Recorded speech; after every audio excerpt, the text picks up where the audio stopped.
Today we're going to do a brief videos on alloy metals and jewelry. Now, first thing, never assume. Never assume if something is marked, it is, and never assume if it isn't, it isn't. Never assume the markings are accurate. So we're going to start with silver. Silver, always look up, always look up the stamps. Test and research. Acid tests, magnets. Magnets can determine if something is magnetic. It's probably not gold, silver, or platinum. The springs and the clasps are typically going to be steel. So those are going to be magnetic. That's the exception. So there's typically in silver, you have sterling, 950, which is 95%, 925, STR, which is sterling, 90%, which is just below sterling, coin silver, which is what you had in your old coins, silver, you had your coin, which is, by the way, what we had in the colonies before the early 1900s in the United States. You had 800, which is your German and Italian silver, same as the American coin silver, or very close to it. You had your 830, your 825, your 850s, a lot of your Scandinavian silvers, some of your Russian silvers, a lot of the other silvers around the world. And those a lot of times are marked that way with different hallmarks, which you can find books for, and legends across the internet, which a lot of times are crowns, different animals, things like that, numbers, different characters. And there are books and things for all over the internet. And then you have your different Arabic markings and things for, and you have a lot of different interesting pieces for you can find online. In fact, let me pull something up very carefully, an interesting piece. Now, this is something I found in the thrift store. And this is from Egypt. This guy's was like the Cartier of basically it's Bedouin type people in Egypt. And it's like basically a Berber Arabic writing inside this thing. And this thing is a couple $100 American. And they have their own type of marking, and it's basically coin type silver. And you can find this type of stuff all over the place because it's marked. And you can smell it because typically all metals used in jewelry are an alloy. And you can smell the base metal typically through a plating because it'll be a very pungent, a pungent type brass or copper or steel. When you have gold, you have the periodic table market AU is sometimes used alone. You have your 8, 9, sometimes even a 7 carat used in like different Germanic countries. Your 10 carat, your low carat gold can tarnish or oxidize easy. Carat gold can oxidize, but it is very hard when unless it's in the lower carats. And they will use your KP, which sometimes can be used, which is carat plum, or carat, which is just carat. And then you have your numbers, which refer to purity used in some countries. And you had 12 and 15 carat used in some countries, like the United States, until 1931. And then it was stopped using. That can sometimes help date pieces as being older.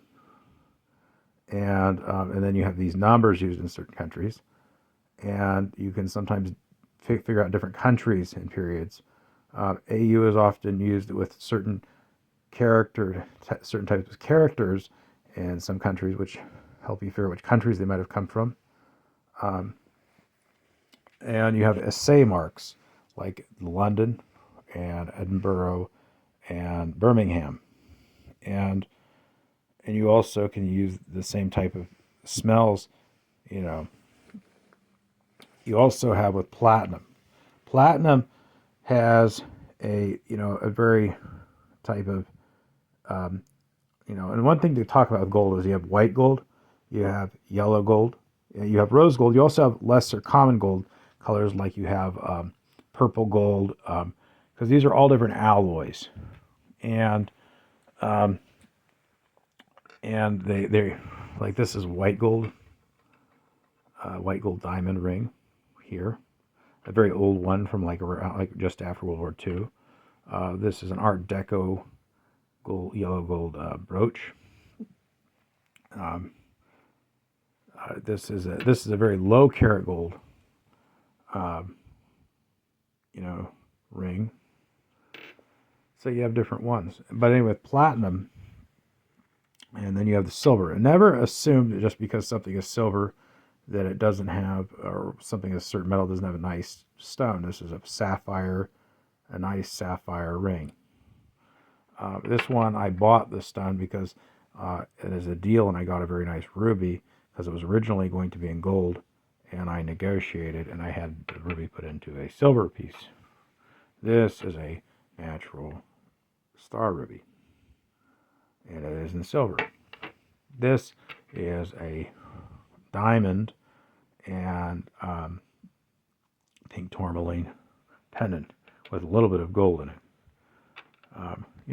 And so with platinum, you have typically different markings. You have, sometimes it'll just say platinum, sometimes it'll be 850, 900, 950, 999, and sometimes these can be used for silver or even gold as markings. Then you'll have, sometimes it'll say plat, PLT, PT, PMT, platinum, or but sometimes it'll say these with these numbers, so you have to be a little bit more cautious. Sometimes it'll be unmarked. This I got because of, it just said, it just said PL, and then it had the maker's mark, and it's a nice platinum diamond ring, and I was able to buy it for literally $2. This was just marked very small. It's a platinum diamond ruby ring. Again, I bought it for $2. And so that's the same thing. You find these things because you get educated, and if a lot of people, even in jewelry business, like especially the United States with jade and certain stones, they just don't know because there's certain things, because the market's not there. For instance, United States with jadeite, there's literally no reason for certain colors of jadeite to be in the United States. So if you know these things and you run up past it, you can make a fortune because there's just literally no reason for a jeweler to have it or know it. Same with certain types of coral. So you learn this stuff with antiquities and jewelry and gems and art. It's very important. So with Red Note and all these things coming online, there's a lot of stuff in these things. I got a wart burn off, so apologize, but this is one of my early things that I'm posting. Everyone have a good day.